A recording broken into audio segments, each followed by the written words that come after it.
routes. I generally fly out of Gatwick as Heathrow is just too big for me. I always aim to arrive at least a couple of hours before time. Now, Gatwick has two terminals, north and south.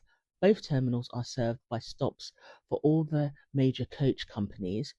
Both have car parks which have blue badge parking.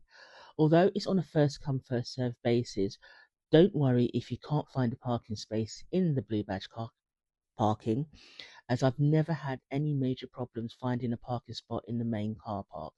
And the area is really well laid out as there's a shuttle bus stop never too far from where you've parked your car.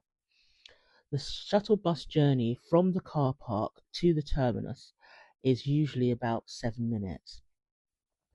I have to mention a caveat here. I always use the official car park for Gatwick, which I pre-book.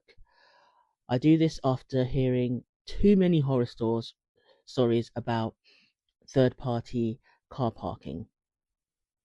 Also, the official car parks are much closer. I always stay in the long-term car parks as a short-term. Their parking fees are just too expensive.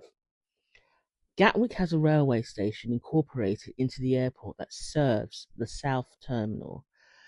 There's a shuttle thing that travels between the North and South Terminal, which I believe is still free.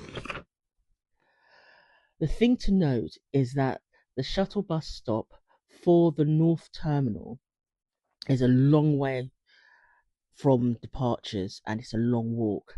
This is something I've struggled with in the past, leaving me exhausted by the time I actually get to the terminal. So, on occasion, I have asked the driver of the shuttle bus if they could let me off at the arrivals bus stop, which is much closer to the entrance for departures. On arrival to the terminal, if you haven't got any baggage to check in, go straight to the departures floor and head for the assisted travel desk. The assisted travel desk used to accept walk-ins. I don't know if they still do, and I personally wouldn't risk it. This is where my holiday starts. Because of the wheelchair or buggy they provide, operated by the special assistant, you don't have to worry about walking miles to your gate and struggling with your heavy backpack. There's also a dedicated security lane for the assisted traveller, which means that you generally get through security quicker. And if there is a line, you're fine because you're sitting down in the wheelchair.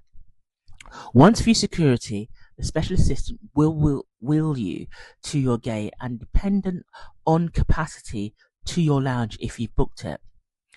At the lounge, they will leave you there and take the wheelchair. However, they will return once your gate is open and get you there and get you checked in.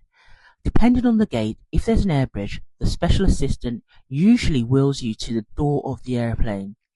If it's a plane that is accessed by stairs, then the special assistant will take you to the lift, which is provided for you to board the plane. It never ceases to amaze me the number of mobility impaired travellers who don't utilise this service and arrive on the airplane battered and exhausted. Thanks for watching. For further content, click on the link.